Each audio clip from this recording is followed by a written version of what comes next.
going on, Jerome? So for many years, Greasy Grime and Green Bay Packers running back Aaron Jones, the most talented Aaron on the Packers offense for a number of years. The pride of UTEP, formerly Texas Western, found many glory roads through the Vikings defense, and it always seems like Aaron Jones had big-time games against the Vikings, right? But one of the larger gets this offseason was landing Aaron Jones in free agency, as the Packers are just like, the Packers, hey, let's take one of our most beloved team leaders and a guy who certainly has more than enough left in the tank, and let's let him go, and then we'll bring in Josh Jacobs. I don't know, but the Vikings, I love the Vikings free agent class this offseason, man. It's fantastic, man. But Aaron Jones coming across the river, and he already has a scope.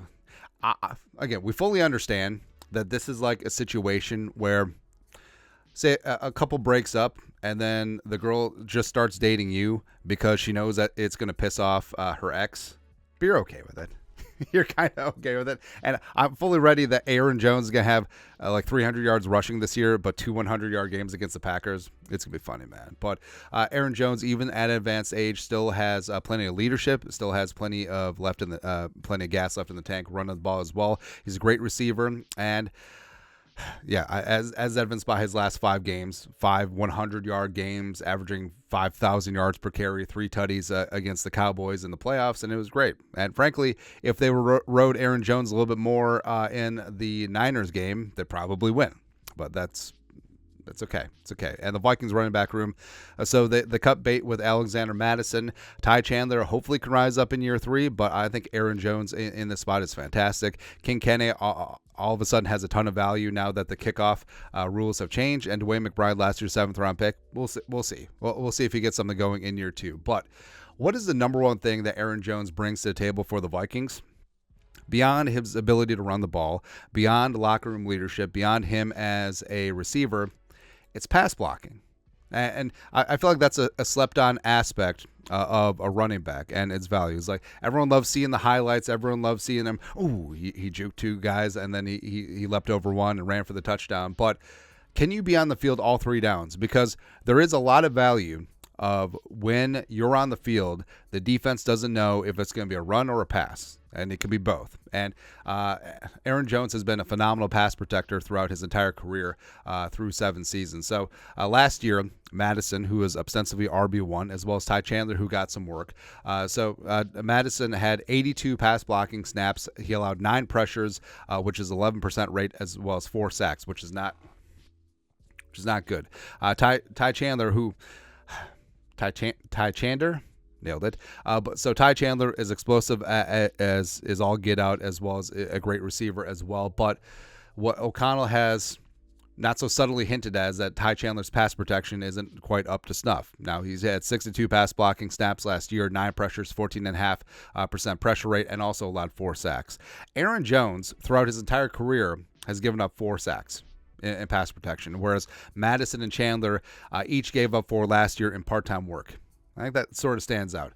So Ty Chandler, for his career, 7.1% pressure rate, and over the last 2 seasons, because he was dinged up through part of last year, so we put together 2 years, a 9.4% pressure rate and only 1 sack allowed, so that's pretty damn good. And him being a very good pass protector really is going to help out whoever the hell the quarterback is, whether it's Sam Darnold, whether it's rookie quarterback TBD, because Jones on the field, again, defenses don't know if it's going to be a run or pass. Well, maybe they can suss things out on downer distance. Hey, third and 16, it could be a draw to Aaron Jones. It certainly could be, but so keys to running back pass protection. So number 1 is ability, and the whole thing about it is, like, a lot of these running backs come in, it's not so much about ability. Like, they can put a body on a free rusher, but it comes down to communication with the offensive line, because oftentimes when a running back gives up a sack, it isn't a defensive player just blowing them up and getting to the quarterback. Sometimes it is, and it's kind of funny, but a lot of times it's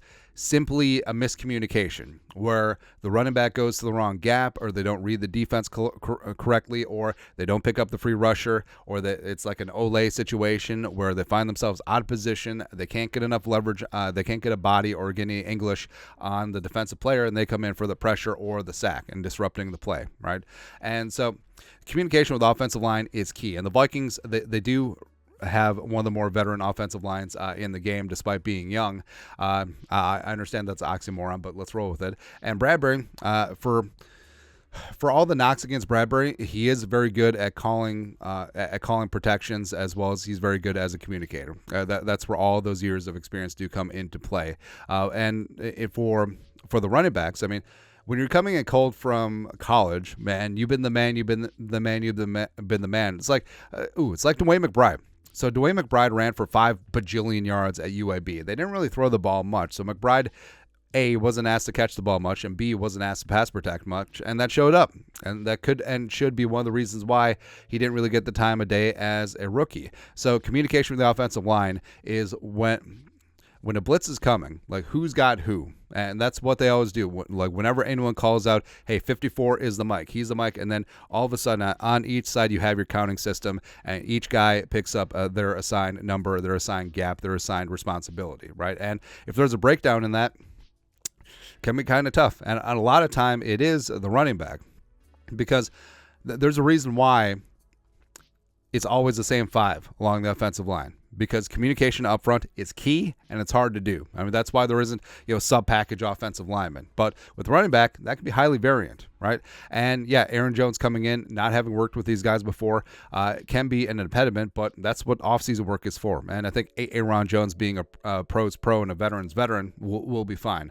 Also, film study of the defense. Like, what are their tendencies? What do they do like to do against this personnel package? Who is likely to do what? As well as, want to go through a fine-tooth comb, how does that edge rusher look when he's going to be busting through the A-gap? How does he look like when he's going to be on a stunt or playing games? What's it going to look like when he's taking a wide technique out of the 9? What's going to happen, right? Also, familiarity with your quarterback. What does he like to do? Does he like to slide in the pocket?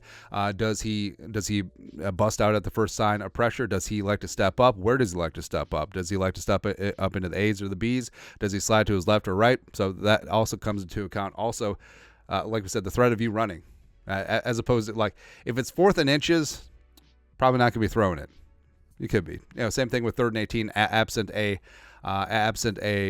draw just to pick up some yardage and then punt, right? But again, if you're in there and you can't pass protect and you're not much of a receiver and you're in the backfield, defense probably knows you're going to run.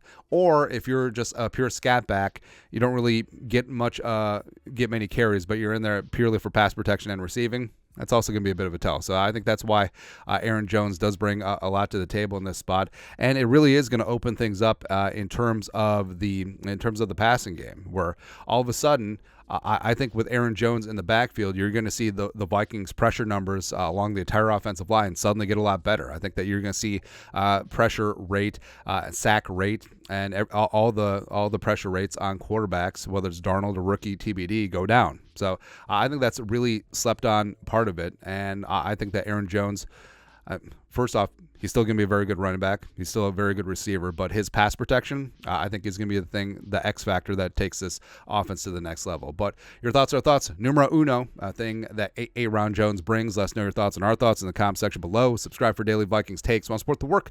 Put a little something in the Venmo. But until next time, Skol, production value.